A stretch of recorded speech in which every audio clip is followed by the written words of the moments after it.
తీసినప్పుడు ఏం చేస్తారు భయ్? ప్రతిసారి ఫ్రెండ్స్ తోనే కాదు, మమ్మీ డాడీ లైక్ ఇంట్లో నానమ్మ అమ్మమ్మ తాతయ్య వీళ్ళతో కూడా వెళ్ళండి. హాయ్ మామ, ఇప్పుడే లైలా మూవీ చూసి రావడం జరిగింది విశ్వక్సేన్ గారి. ఈ మూవీని ఆపాలనేసి వైఎస్ఆర్సీపీ కార్యకర్తలు అభిమానులు పెద్ద ఎత్తున బైకాట్ అనే హ్యాష్ ట్యాగ్ ని ట్రెండ్ చేశారు.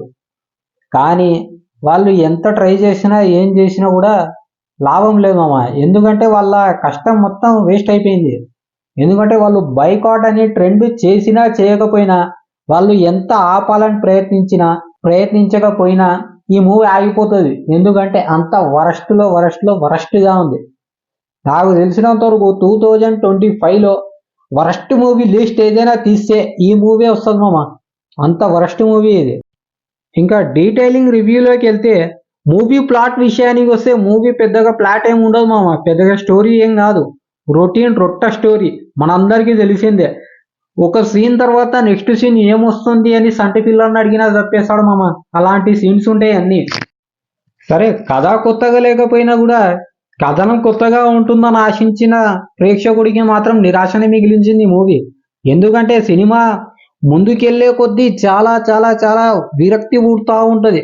మనకు ఫస్ట్ హాఫ్ వచ్చేసి చాలా తక్కువ టైంలోనే అయిపోతుంది. కాకపోతే ఆ ఫస్ట్ హాఫ్ కూడా మనకు చాలా లాగ్ అనిపిస్తుంటుంది. అంటే ప్రతి సీన్ కూడా చాలా బోరింగ్ గా ఉంటుంది. విశ్వక్సేన్ గారి ఇంతకు ముందు మూవీస్ మనం చూసుకుంటే మంచి ఎంటర్టైన్మెంట్ మూవీస్ ఉన్నాయి. కానీ ఇప్పుడు లాస్ట్ 2 మూవీస్, ఇప్పుడు ఈ మూవీ, ఏ మూవీ చూసుకున్నా కూడా ఈ మూవీ అయితే మరీ విశ్వక్సేన్ గారి కెరియర్ ని కొంచెం డౌన్ ఫాల్ చేసిందని చెప్పుకోవాలి. దానికి తగ్గట్టుగా ఈ బైకాట్ అనే హ్యాష్ ట్యాగ్ అయితే ట్రెండ్ అయింది. దానివల్ల ఇంకా పెద్ద దెబ్బ పడింది. అందువల్ల ఈ మూవీకి ఫస్ట్ డే కలెక్షన్స్ కూడా దాదాపు చాలా వరకు తగ్గిపోయాయి. మనకు లైలా మూవీ చూస్తున్నప్పుడు ఒక్క సీన్ కూడా పెద్దగా హైప్లో కనిపించదు.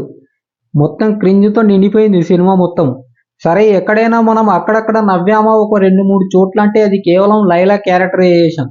ఆ పర్ఫార్మెన్స్కి మనకు కొంచెం అక్కడక్కడ నవ్వు వస్తుంది. అది తప్పితే మూవీలో పెద్దగా ఏముండదు. ఇంకా విశ్వక్సేన్ గారి పర్ఫార్మెన్స్ చూసుకుంటే ఇంతకుముందు మూవీస్లో ఎలా ఉందో అలాగే ఉంది. కాకపోతే లైలా క్యారెక్టరైజేషన్ మాత్రం కొంచెం బాగుందని చెప్పుకోవచ్చు.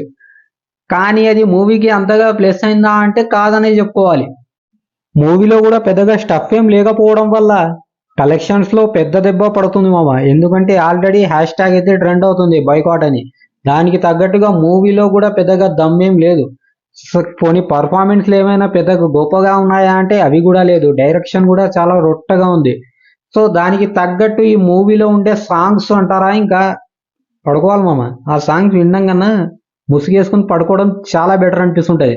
అంత వరస్ట్ బీజిఎం ఉంటుంది, సాంగ్స్ ఉంటాయి. మనం ఎక్కడ వినలేము, చూడలేము. అది తలనొప్పి.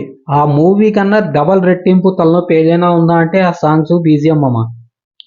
మూవీలో అన్ని నెగిటివ్స్ ఏ ఉన్నాయి, పాజిటివ్ ఏం లేదా అంటే ఒక లైలా క్యారెక్టరైజేషన్ తప్పించి మిగతాదంతా నెగిటివే మామ. ఆ లైలా క్యారెక్టరైజేషన్ కూడా అక్కడక్కడ పండిందే తప్ప పూర్తిగా మూవీకి ఎక్కడైనా హెల్ప్ అయిందా అంటే పెద్దగా ఏం అవ్వలేదు.